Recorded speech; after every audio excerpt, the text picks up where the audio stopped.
Hello and welcome to EV Car Share. So this is the one with the OnlyFans drives data.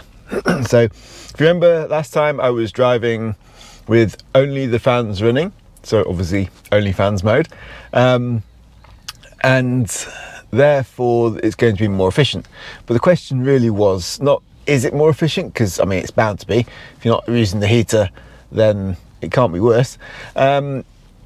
But is it worth it, was the question really. So how much do you gain and is it worth it? And at a temperature kind of low teens where you might consider it to be okay from a comfort perspective. Obviously you don't want to be doing the same thing at -5 degrees or something, because then you'd be freezing cold. You don't want to be turning off the aircon when it's +30 because you'll be just sweltering. But when it's in that kind of 12-13 degrees, you could probably cope okay. So the question really was, if you then save efficiency or get better efficiency, save on energy, then how much and is it worth it? So let's have a look at the data. So I've got already my efficiency graph for driving at different temperatures, so I know how efficient the car is at any given temperature. Between around 5 degrees and 25 degrees is where my data sits, and this is for a consistent journey to work. I have a separate set of data for away from work back home, because I find in general back home is more efficient. Maybe prevailing wind, things like that, or just the traffic, just the usual drive in some way makes it more efficient. So here's the graph for my outbound to work data. If you remember, I added the sport mode data onto it last time I used this graph. So the red dots are still the sport mode data.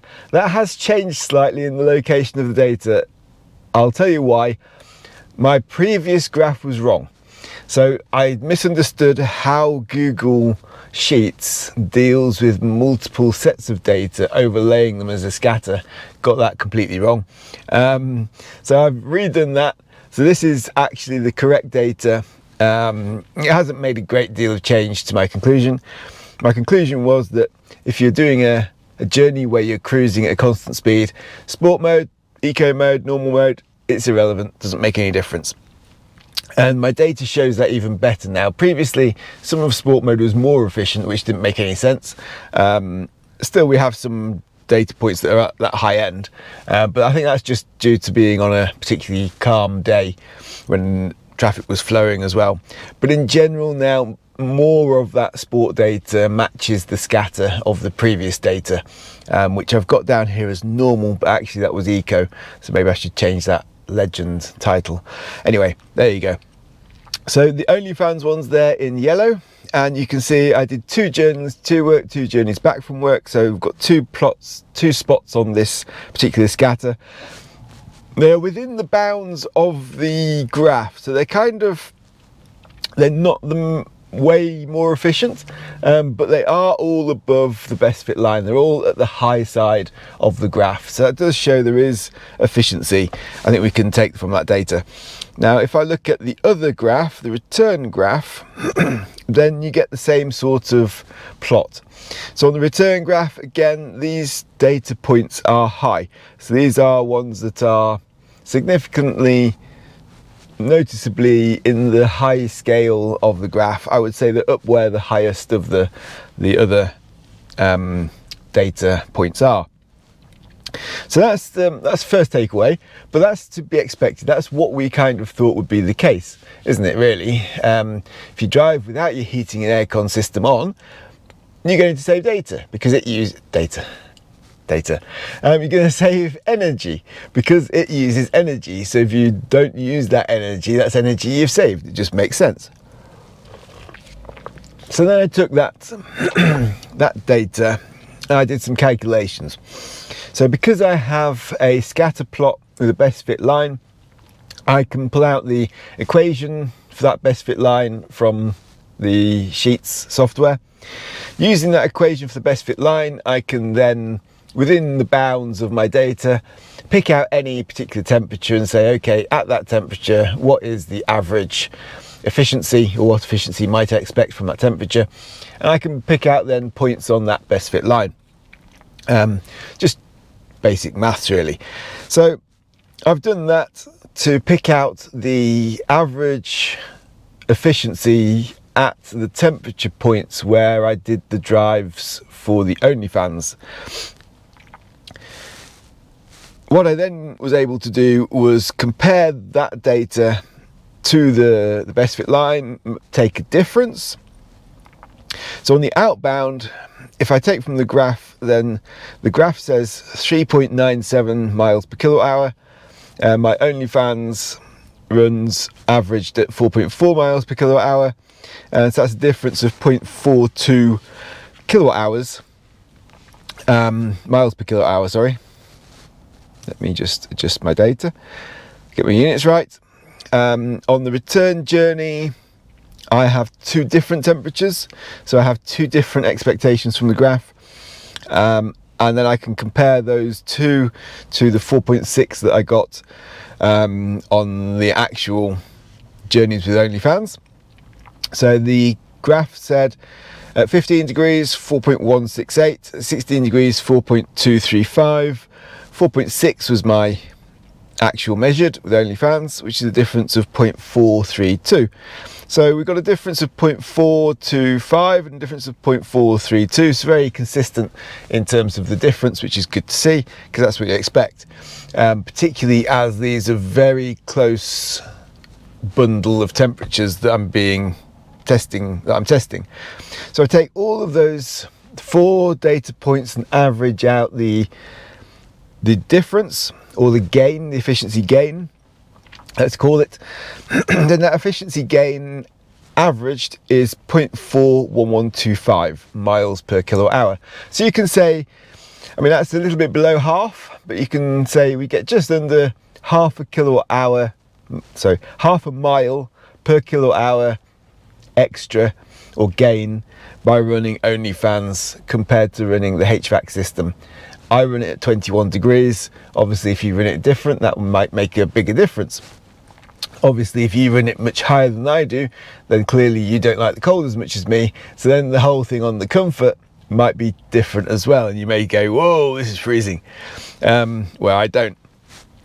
So that's the efficiency gain per mile, or per kilowatt hour, let's say. So in terms of miles per kilowatt hour, so yeah, per kilowatt hour. So how are we going to convert that? How are we going to look at that as is it worth it? Well, is it worth it? We can maybe look at 2 different ways. So is it worth it in terms of range? So does it provide enough additional range on a, say, 100% battery that you might go, okay, I'm going to do that so that I can get to a location without having to charge? And also, is it worth it in terms of cost? So am I saving enough energy that when I go home and charge, or when I go to my place of charging and charge, am I saving enough money that it'll make it worth doing? So I looked at that and went, well, what's the total energy that I'd normally use on that journey? What's the total energy I used on that journey with OnlyFans? So the energy normally used when averaged across was 13.45 kilowatt hours. So that's 55-mile journey. So that's how much energy, total energy. Then with the OnlyFans, it was down to 12.22 kilowatt hours. So these aren't now miles per kilowatt hour. I'm not looking at efficiency anymore, efficiency data. We're looking at energy data. So those are the energies, or the energy values that I pulled out of that data. And so that saves me on that journey a total of 1.23 kilowatt hours. Now 1.23 kilowatt hours, we can express that as a percentage of of a typical journey. So as a percentage compared to the usual journey using the HVAC system, in which case we can say that's 9% energy saved. So you're looking at just under 10% energy saved. So if we consider that and say, okay, what's 10% or 9%, why not use the real values, was 9% on top of a typical range. See, this is a problem with range. Range is going to depend on how you drive, where you're driving to, and what your range would normally be. So I've gone for 250 miles. So with these cars, okay, all-wheel drive you have a bit less, rear-wheel drive maybe you get a bit more. The GT is another beast. We'll forget about the GT. If you've got the GT, then awesome, well done. Add 9% of 250 miles on top of 250 miles, so add on the 9% you'd save, and you get 272.5 miles. So you could say that if you were doing if your range typically from 100% was 250 miles, then with the HVAC system off you would manage 272 miles. Now maybe that's enough. Maybe you're doing a 250 mile journey and you want to have a little bit of buffer on your journey, and then you're going to charge on somebody's home charging system, so you don't want to stop on the way, because obviously then you'd be spending money on public charging and you prefer to just use private charging when you get there. Then I can see, okay, maybe you would do it, maybe that extra 22.5 miles makes a difference. But then obviously that's up to you, it depends how you want to do it. As you'll have seen on my previous video where I did the drives, journeys home from work where it was less humid in the morning compared to the morning, fine, I was perfectly happy. Slightly warmer as well, it was more around the 15 degrees rather than 12 degrees. Absolutely fine. I had no comfort problems at all, no problem seeing out the screen, none of that. Journeys to work in the morning, the fan settings, getting those right so that I could actually see through the screen, it wasn't misting up, and the fact it was a little bit chillier, I would say, or during those journeys you probably heard me say it was like, well, I won't be doing this myself, I would just be using the fan system.